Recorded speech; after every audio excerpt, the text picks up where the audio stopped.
sign UU yang artinya halo Rebahaners dimanapun kalian berada, bagaimana kabarnya? Seperti kita tahu, psikopat biasanya adalah sosok yang memburu dan membunuh mangsanya, tetapi kali ini justru psikopatlah yang harus diburu dan dijadikan mangsa oleh seseorang yang memiliki rencana matang untuk memberantas para psikopat. Semenarik apakah cerita film ini? Langsung saja pasang handsfree, simetriskan posisi rebahan, kencangkan celana dalam. Selamat menonton dan cekicrot.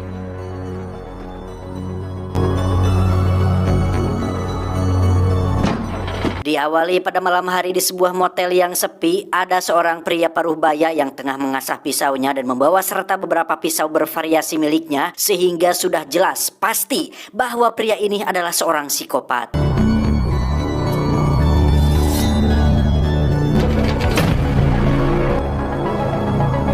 Baru saja berangkat, sang psikopat langsung melihat mangsa empuk, yakni seorang wanita bernama Carrie yang sedang berada di bilik telepon, di mana dia segera menghampiri Carrie dan menawarkannya tumpangan. How far are you going? As far as I can. Carrie terkejut saat bapak psikopat ini mengunci pintu mobilnya, yang ketika beliau sedang tersenyum jahat dan berencana untuk memangsanya, tiba-tiba... Dan inilah Vicious Fun. Perkenalkan, dia bernama Jul, tidak pakai karnain, seorang jurnalis majalah horor yang sedang bersama dengan seorang filmmaker atau pembuat film, menyampaikan kekurangan dan pengulangan pola film psikopat yang gitu-gitu aja. Menurut Jul, supir taksi adalah satu-satunya profesi samaran yang sempurna untuk seorang psikopat yang doyan membunuh, karena wajah seorang supir taksi jarang diingat, bisa berkeliaran bebas di jalanan, dan memiliki peluang besar untuk mencari mangsa secara acak tanpa harus takut dicurigai. Can you show the correspondence for Vicious Fun out, please? We're Vicious done. Fanatics. Jul sendiri tinggal di sebuah rumah kontrakan campuran yang di situ ada penghuni wanita bernama Sarah, baru saja pulang diantar oleh kekasih barunya, di mana Jul rupanya naksir kepada Sarah tapi tidak percaya diri dengan dirinya sendiri. Well, yeah, I was thinking about it. Saat keluar rumah itulah Jul melihat mobil pacar Sarah ternyata masih ada di sana, yang ketika Jul sedang mengintipnya dari jauh, terlihat jika pria yang bernama Bob ini ketahuan memakai cincin kawin, sehingga Jul yang peduli kepada Sarah pun memutuskan untuk mengikuti Bob dan membuktikan jika Bob bukanlah pria yang baik. Follow that car. Berlokasi di sebuah bar bernuansa Cina, Jul menghampiri Bob yang tengah minum sendirian, di mana Jul cukup kecewa karena ternyata Bob belum menikah dan cincin tersebut hanyalah formalitas saja. So there's no wife in the picture at all? I wear it because I find it helps me sell and two whiskeys. Yang lebih menganjingkannya lagi adalah ketika Bob ngaleos begitu saja dan melimpahkan tagihan minuman kepada Jul, sehingga Jul yang sudah kepalang tanggung pun memilih untuk minum lagi dan lagi, yang membuatnya abok sampai larut malam. Why don't you pour me some more of this red hot molten lava? Tiba waktu closing, Jul terlihat masih bertahan di sana untuk menghabiskan satu gelas lagi, di mana dia tak sengaja bertemu dengan Carrie, wanita yang kita lihat tadi di awal film, yang tanpa diperdulikan sedikit pun. Jul yang sudah mabuk parah pun dengan pededetnya menelepon Sarah untuk curhat mengenai perasaannya, tetapi I'm just... Jul, karena mastakanya sudah liar parah, Jul yang sudah tak mampu pulang sendirian pun memilih untuk masuk ke dalam satu ruangan seperti gudang dan tidur di sana tanpa ada orang yang menyadari hal itu.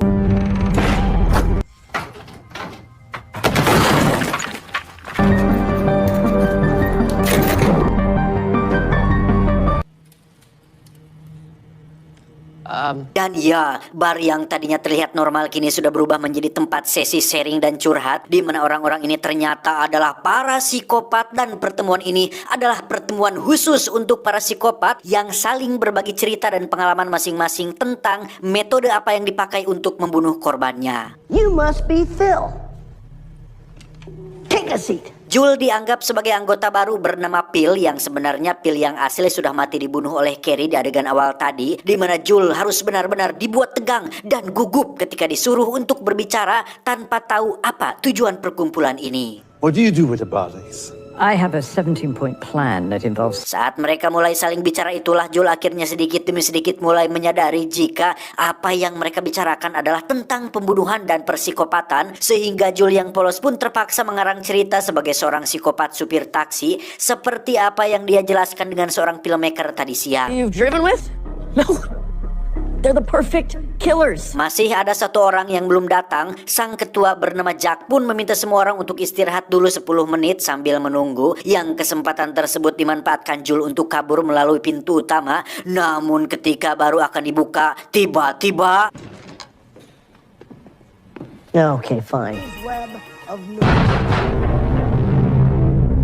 Ya, Bob ternyata adalah seorang psikopat dan bagian dari kelompok ini, di mana Bob juga ternyata sama terkejutnya dengan Joel yang sama-sama tidak menyangka jika mereka bisa bertemu lagi di pertemuan para psikopat ini. Taxi cab driver. Taxis. Saat Bob sudah mengetahui jika Joel membunuh dengan cara menyamar sebagai supir taksi, Bob yang kritis dan teliti pun bertanya tentang hal lebih detail yang membuat Joel kesulitan menjawab, sehingga saat Joel terlihat menjawab gelagapan, saat itulah dia ketahuan dan dilempar oleh Bob ke belakang. Hey, you still gotta get up. Looks like we have ourselves. Dari sekian psikopat, Jack adalah sosok yang paling sok merasa pemimpin dan berpengalaman dalam bunuh-membunuh. Bahkan beberapa kali sempat terucap kata yang kurang menyenangkan seperti menyebut mereka semua psikopat amatiran, sehingga ketika sikapnya semakin lama semakin menyebalkan, satu psikopat bernama Michael pun memilih untuk membunuhnya, disusul oleh yang lain yang juga sama jengkel terhadapnya. I'm so much better than this. Where are you going? Saat Joel ketahuan membawa alat perekam, saat itulah Carrie langsung menendangnya ke dapur, entah apa maksudnya, tetapi Carrie segera mengunci pintu dari dalam supaya tidak ada yang bisa masuk ke dalam sana. Bob dan kawan-kawan menganggap jika Carrie ingin menghabisi Joel sendirian tanpa diganggu oleh orang lain, sehingga mereka memutuskan untuk menunggu sampai Carrie selesai dengan hal itu.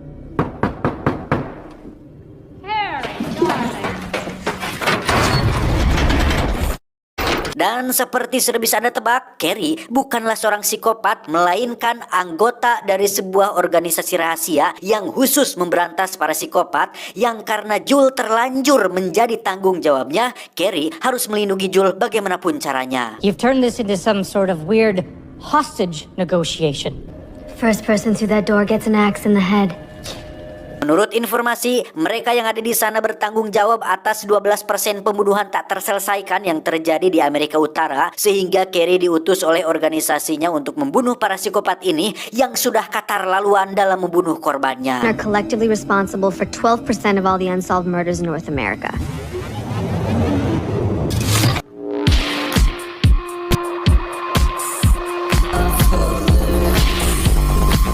Dan mari saya perkenalkan Anda dengan satu persatu psikopat di luar sana. Yang pertama ada Hideo, seorang koki kelas atas spesialis membunuh dan memakan daging manusia. Kedua ada Mike, seorang pria tinggi besar yang khusus memburu korban remaja yang berkemah dan melakukan pembunuhan tepat saat para remaja tersebut sedang melakukan pengenceritan. Ketiga ada si badut yang melakukan metode pembunuhan dengan cara unik, yaitu dengan menyiksa si korban berkali-kali setelah terluka disembuhkan lagi sampai si korban benar-benar kesakitan sebelum menemui ajalnya. Yang terakhir dan paling berbahaya di antara yang lain ada Bob, sang sosiopat yang memiliki IQ 180 ke atas, sangat manipulatif dan bisa menyamar menjadi siapapun, merayu wanita sampai kelepak-kelepak untuk kemudian dibunuh dengan sangat rapi. Upscale fusion cuisine and raw human flesh. And it's not uncommon for at least one woman to escape from one of his rampages. Choose. Guy's a chameleon. Ingin memastikan Carrie bukanlah pengkhianat, Hideo dan si badut diutus untuk masuk ke dalam dapur, di mana Bob sendiri akan membersihkan jasad si Jack untuk melenyapkan barang bukti.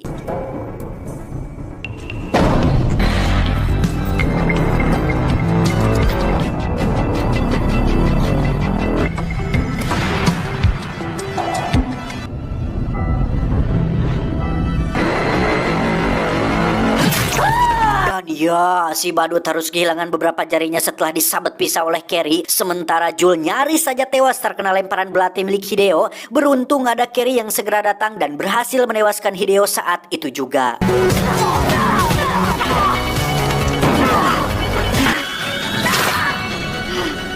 Tak lama Bob menemukan KTP si Jul yang di situ terdapat nama lengkapnya, yang akhirnya Bob menyadari jika Jul adalah teman kontrakannya Sarah, cewek yang sedang jadi target mangsanya. Once I've killed you, I'm going to ask Sarah.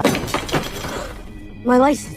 He has my license. Dengan spontan Jul menarik tuas alarm darurat yang akan membuat petugas kepolisian datang ke tempat ini. Namun masalahnya adalah mereka berdua akan dituduh sebagai pelaku atas apa yang terjadi di tempat ini. Let's go! Chop, chop! Hit it! Yeah! Freeze! Yeah! We are about to have a lot of fun. Alhasil, mereka berdua pun dibawa ke kantor polisi setempat yang di situ hanya ada 3 orang petugas. Jul meminta hak menelepon untuk menghubungi Sarah tentang kondisinya saat ini, sekaligus memperingatkannya agar jangan terima telepon dari siapapun, terutama dari si Bob. We can come right back to this if I could have my phone call, please. No, I just want to reiterate. Name. Jane.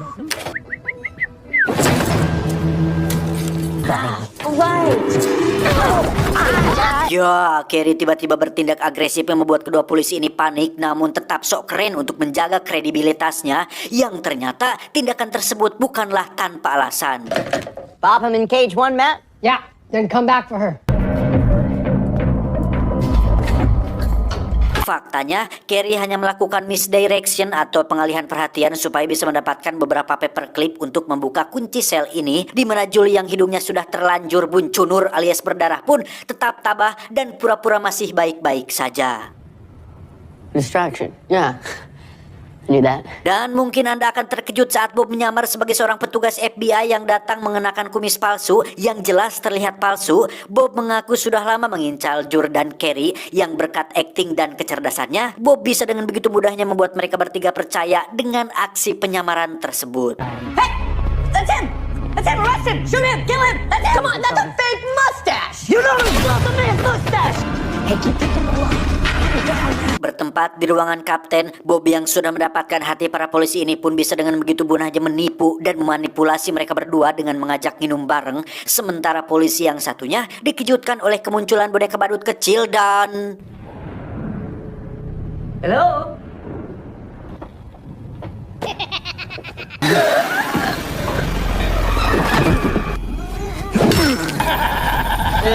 Tak lama, listrik di kantor polisi ini pun mati, yang sudah jelas adalah ulah dari si Mike, psikopat berbadan tinggi besar, sehingga membuat satu petugas memutuskan untuk memeriksa si Kring di ruangan belakang. Tony! Tony!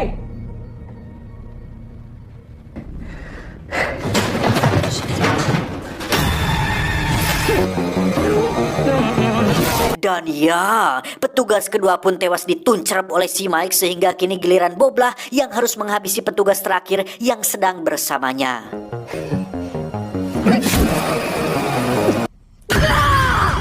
Jesus Christ! We need to wrap things up. Setelah ketiga polisi sudah tumbang, sekarang Bob dan kawan-kawan bisa leluasa membunuh Jul dan Kerry yang ternyata sudah tidak ada di dalam selnya. Namun di situ terdapat catatan pribadi milik Kerry yang isinya berupa nama-nama psikopat yang sudah berhasil dibunuh, yang hal tersebut cukup membuat mereka bertiga ketar-ketir dengan fakta bahwa Kerry bukanlah orang sembarangan. Jul sendiri diminta untuk pergi dari sini dan biarkan Kerry yang mengurus sisanya, di mana Kerry langsung beraksi seperti biasanya, yakni memburu para psikopat yang biasa memburu korbannya.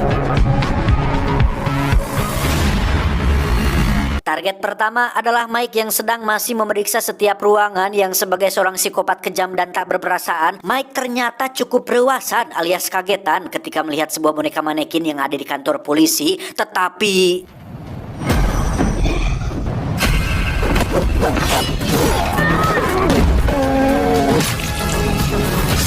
Tak disangka muncullah Sarah yang datang untuk menjemput Jul, di mana dia langsung masuk ke dalam dan bertemu dengan si badut. Sarah refleks mempraktekkan latihan karatenya yang membuat si badut kesakitan. Yang tak lama muncullah Jul dan Kerry yang langsung membunuh si badut menggunakan suntikan racun miliknya sendiri.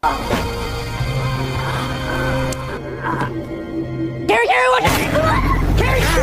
Dari situ mereka terlibat ketegangan dengan kemunculan Bob yang sempat melukai tangan Jul, yang ketika Carrie sedang dicekik, Jul pun mengambil telepon dan mendagor kepala si Bob hingga ngajongkeng tak berdaya. Dan seperti kebanyakan tokoh utama boloho alias bodoh, mereka tidak memastikan si Bob benar-benar mati dan malah sibuk pergi meninggalkan tempat ini, yang mana saat Bob muncul di depan jalan, mereka langsung menabraknya hingga terjatuh untuk kedua kalinya. Karena Carrie mengalami kritis, Jul dan Sarah terpaksa membawanya ke rumah sakit dan menjaganya sampai pulih dan tersadar, yang ketika Jul sedang pergi ke belakang, dia melihat ada jejak darah yang ternyata Bob masih hidup dan menyamar sebagai dokter di rumah sakit ini.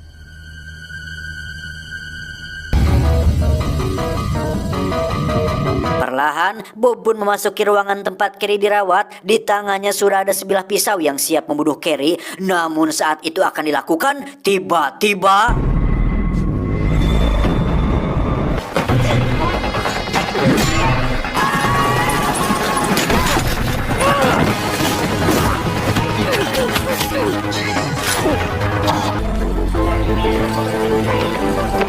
Beberapa waktu berlalu, kini Jul terlihat berpenampilan beda dengan kumis tipis yang menjelbet, di mana dia ternyata sudah menjadi partner resmi Carrie dalam bisnis perburuan ini, sehingga dengan munculnya berita mengenai orang yang memburu psikopat, sekarang bukanlah masyarakat yang harus khawatir dengan para pembunuh, melainkan para psikopatlah yang harus khawatir oleh Carrie dan Jul yang memiliki misi untuk memburu seluruh psikopat yang ada di Amerika.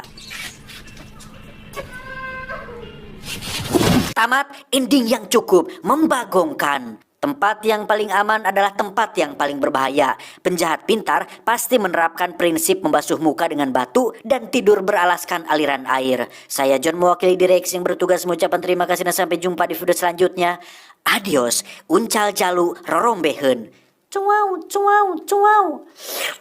Ngopi heula ya teman-teman ya. Ini ada kopi setengah.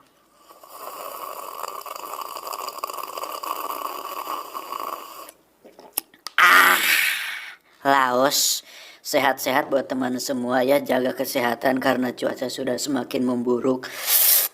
Ya, buat yang kerja, yang sekolah, pokoknya mah dijaga ya kesehatannya ya. Saya juga alhamdulillah sekarang sudah jag-jag. Setelah sebulan kemarin sempat seminggu tumbang, sekarang alhamdulillah sehat. Ya, dijaga kesehatan semua teman-teman. Dan terima kasih dari saya. Assalamualaikum warahmatullahi wabarakatuh.